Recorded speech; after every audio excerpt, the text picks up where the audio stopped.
कि मेरे दादा ससुर ने अपने चाचा जी को, वो संत थे तो उनको धक्का दिया था, तो उनने शराब में ये बोला कि आपके घर पे कोई ना कोई बीमार रहेगा, हमेशा इंजेक्शन लगते रहेंगे, तो इसका कुछ निर्माण है कि नहीं? श्राप दे दिया उनने। हाँ, और वो शांत हो गए दोनों लोग, पर अब हमको ऐसा लगता है कि इसीलिए सब बीमार रहते हैं।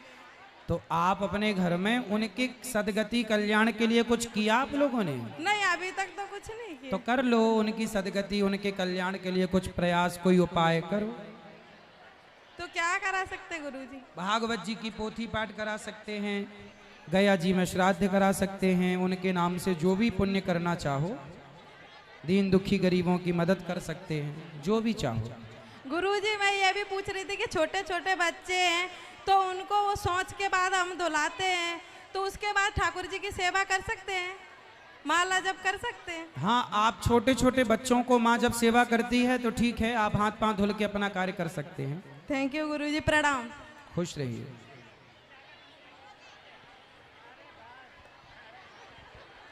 गुरुजी जय श्रीमन नारायण। जय श्रीमन नारायण। जय श्री कृष्णा। राधे राधे। गुरुजी आप मेरे गुरु हो, मैं आपकी शिष्य हूँ। मैंने वृंदावन जाके आपसे नामदान लिया है। आपके चरणों में कोटि कोटि प्रणाम। खुश रहिए। गुरुजी मेरा कोई भी नहीं है तो मैं आपकी शरण में आना चाहती हूँ वृंदावन। ठीक है। तो आप मैं मेरे घर मकान है तो मैं सब बेच बाच के वहाँ पे आना चाहती हूँ। कार्यालय में जाके एक बार बात कर लीजिएगा, बेचने की जरूरत नहीं है। हाँ, बेचने से क्या फायदा, रखे रहो, वहाँ रहना, तो वहाँ कोई भी रहो। नहीं है ना, वो संपत्ति का मालिक कौन रहेगा? मैं आपको मेरा बेटा बना के वारिस बनाना चाहती हूँ। आप कार्यालय में एक बार बात कर लीजिएगा। नहीं, आप बोलो तो मैं वृंदावन भी आ सकती हूँ। हाँ हाँ, वो सब बातों के लिए कार्यालय में आपको राहुल जी या ओम प्रकाश जी से आप बात कर लीजिएगा। अच्छा, राधे ठीक है? राधे गुरुजी। ठीक जय है। श्री कृष्ण। ये पंडित जी, इनको मिला दीजिएगा राहुल जी से मैया को। राधे राधे गुरुजी। जी राधे राधे। जय श्री कृष्ण। जय श्री कृष्ण। गुरुजी मैं यह जानना चाहती हूँ कि हाँ। जब राजा दशरथ जी ने शब्दभेदी बाण चलाया था तब वह श्रवण जी को जाके क्यों लगा था? वो तो घड़े की गड़गड़ाहट की आवाज़ थी। हाँ, तो वो श्रवण जी को जाकर क्यों लगा था? वो तो उस घड़े को लगना चाहिए था। ठीक कह रहे हैं आप।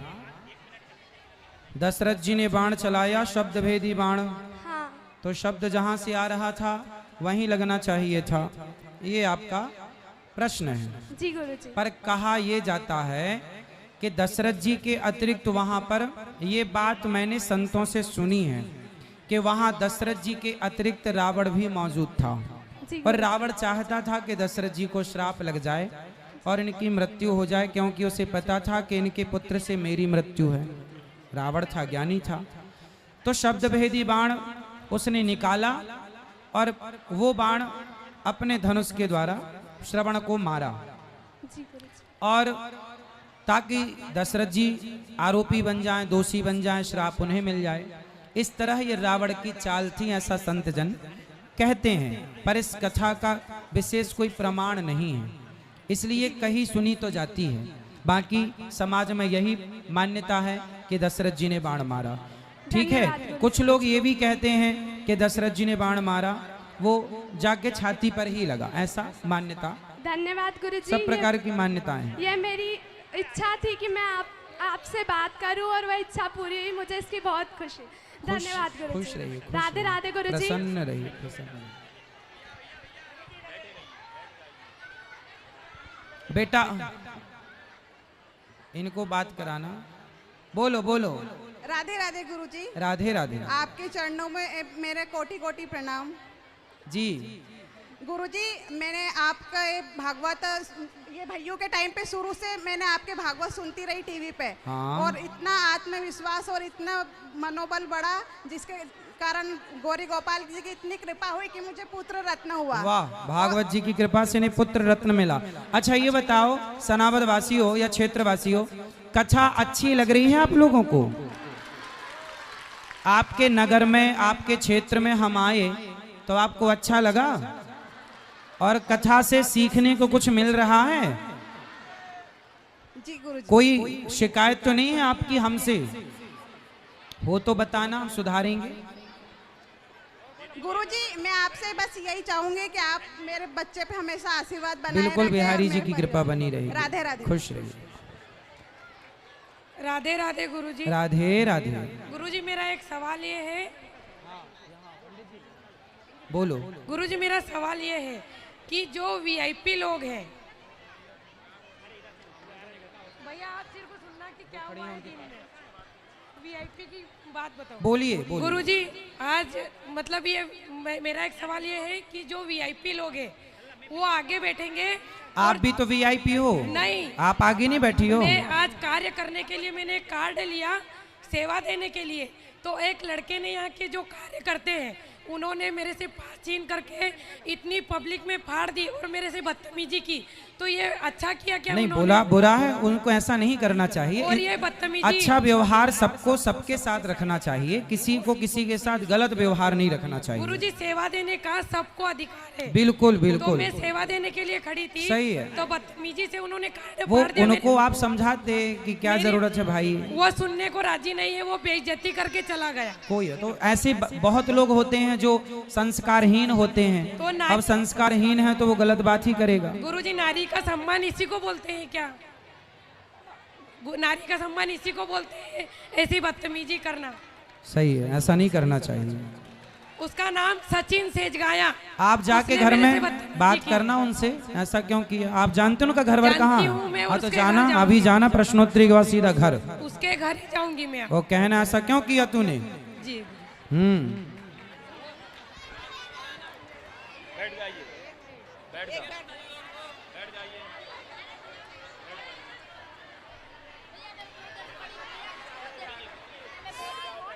सब बैठो मैया, सब खड़े हो जाएं तो फिर कैसे काम बने मेरी माँ। हेलो, राधे राधे गुरुजी। जी राधे राधे। मेरे पति का ये सवाल है कि घर में वो काम की वजह से पूजा पाठ नहीं कर सकते हैं और उनके मम्मी या फिर पत्नी करती है, तो उनका फल उनको मिलता है या नहीं? बिल्कुल मिलता है। हाँ, पूजा क्या बोल रहे हैं आप।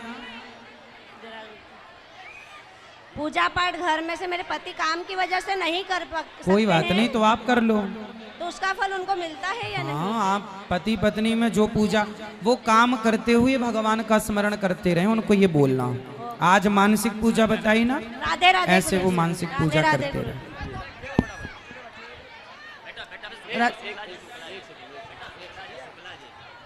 रहे। राधे राधे गुरुजी। राधे राधे। जय श्री राम। गुरुजी मैं ये पूछना चाह रहा हूँ कि बोलो बोलो। दत्तात्रेय के पति कौन थे? हाँ, दत्तात्रेय के कितने गुरु थे? किसके? दत्तात्रेय 24 गुरु थे दत्तात्रेय। उनसे शिक्षा क्या मिलती है? सबकी अलग अलग शिक्षाएं हैं। पृथ्वी से सहनशीलता है।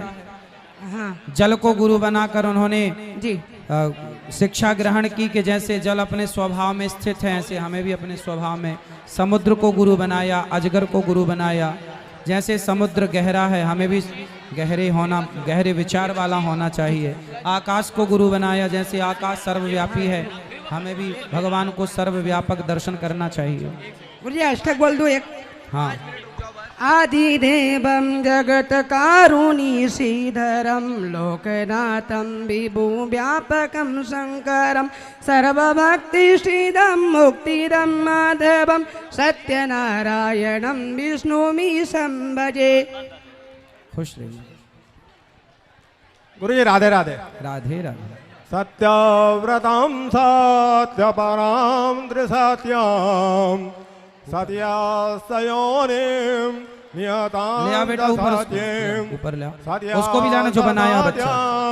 हृदसात्यनेत्रं सत्यात्मकं त्वां शरणं प्रपन्नाहं। गोपाल कृष्ण भगवान की जय। वाह सुंदर। हाँ गुरुजी, मेरा एक प्रश्न ये है, ये किसी बच्चे ने बनाया है, तालियां बजा करके बच्चे के लिए। किसने बनाया है ये? आपके बेटी ने। वाह, बिल्कुल ओरिजिनल बना दिया है, सुंदर। हाँ गुरुजी जी प्रभु। हमारे सनातन धर्म हिंदू धर्म में जो हो रहा है, हर त्योहार 2 मन रहे हैं। हाँ महाशिवरात्रि, दीपावली, होलिका, जन्माष्टमी, उसमें विशेष जन्माष्टमी का जो पर्व होता है, भगवान का जन्म होता है, उस समय अष्टमी तिथि नहीं रहती है और उस समय भगवान का हम जन्मोत्सव मनाते हैं। और वैष्णव संप्रदाय का ऐसा कहना है कि उदया तिथि में व्रत पर्व मनाना चाहिए। तो इन्हीं वैष्णव संप्रदाय उस एकादशी का व्रत कर लीजिए, वही पूरा फल पूरा पुण्य आपको प्राप्त होगा। जो कहा जाए हमारे यहाँ स्मार्त और वैष्णवों का जो ये दो है, कई बार 2 दिन तिथि होती है, जी जी, इसलिए 2 दिन माना जाता है। जैसे कुछ लोग तिथि 9 बजे से स्टार्ट हुई आज सवेरे, तो वो चलेगी, पूरा दिन चलेगी, लेकिन जब सुबह कल का सूर्योदय होगा तब तक तिथि बदल चुकी होगी। और कई बार जो तिथि कल उदय सूर्य के साथ रहेगी वो 1 घंटे के ही रहती है, 1 घंटे बाद फिर तिथि बदल जाती है। तो उदया तिथि यदि एकादशी को सूर्योदय हुआ है तो उस तिथि को ही मान्यता मिलती है। हम वैष्णव लोग ये मानते हैं जिस तिथि में सूर्य उदय हुआ उस उदया तिथि को सर्वोपरि माना। निर्णय ये है, जी जी, निर्णय यदि आप बात करें कि निर्णय क्या है, तो निर्णय ये है कि आप उदया तिथि को महत्व दें। जी। पहला महत्व उदया तिथि, जी जी। और जन्माष्टमी पर्व तो गुरु जी, उदया तिथि, फिर उसमें जन्माष्टमी वगैरह में नक्षत्र देखा जाता है कि रोहिणी नक्षत्र किस तारीख को, मतलब किस तिथि को आ रहा है। और गुरु जी ज्योतिष संग्रह में कहा है बाल बोध में, हाँ, पड़वा मूल पंचम भरणी, 8वें कृतिका 9वें रोहिणी, 10वें श्लेषा ज्वालामुखी योग जान, जन्मे सो जीवे नहीं और बसे सो उजर होए, कामनी पहरे चूरिया तो बोले निश्चय विधवा होए, कुएं नीर झाके नहीं, खाट पड़त ना उठंत, ज्योतिष यदि नहीं जाने बोले ज्योतिष कहता ग्रंथ है। यदि भगवान का जन्म 9वीं तिथि और रोहिणी नक्षत्र में हो रहा है तो ज्वालामुखी योग में जन्म होता है, तो ज्वालामुखी योग में भगवान का जन्म जो है आज भी अजन्मा है वो, बिल्कुल। जबकि जन्म लेने वालों को इस प्रकार का कष्ट होता है। कई बार तिथि के साथ नक्षत्र भी देखा जाता है कि क्या वो नक्षत्र अनुकूल है, क्या अभिजित मुहूर्त है, तो ये सब मुहूर्त देखे जाते हैं, जिसमें ठीक बैठता है उस तिथि को मान्यता मिल जाती है। और श्राद्ध तिथि हम तिथि में मनाते हैं और जन्म पर्व जो है हम तिथि को, उद्यात को महत्व देते हैं। जी, क्या सत्य है गुरुजी? क्या श्राद्ध तिथि को देखते हुए मनाते हैं? हाँ, श्राद्ध तिथि तो तिथियों के हिसाब से, क्योंकि ये पूर्णिमा से लेकर अमावस्या तक ही रहेगा। अब अमावस्या के बीच तक जो तिथि घटनी बढ़नी होगी वो अपना घटती बढ़ती रहेगी, लेकिन पूर्णिमा तक इस श्राद्ध पक्ष को तिथि के अनुकूल मान लिया जाता है, क्योंकि तिथि तो आएगी, भले क्षय होगा तो थोड़ी देर के लिए आएगी, पर आएगी ना, तो उस तिथि को मान लिया जाता है। राधे राधे। राधे राधे। गुरुजी, मेरा एक प्रश्न आपसे है जी, सब मेरे हित के लिए नहीं है, समस्त हिंदू सनातन धर्म के लिए प्रश्न है जी, जो उनको पुण्य की प्राप्ति हो।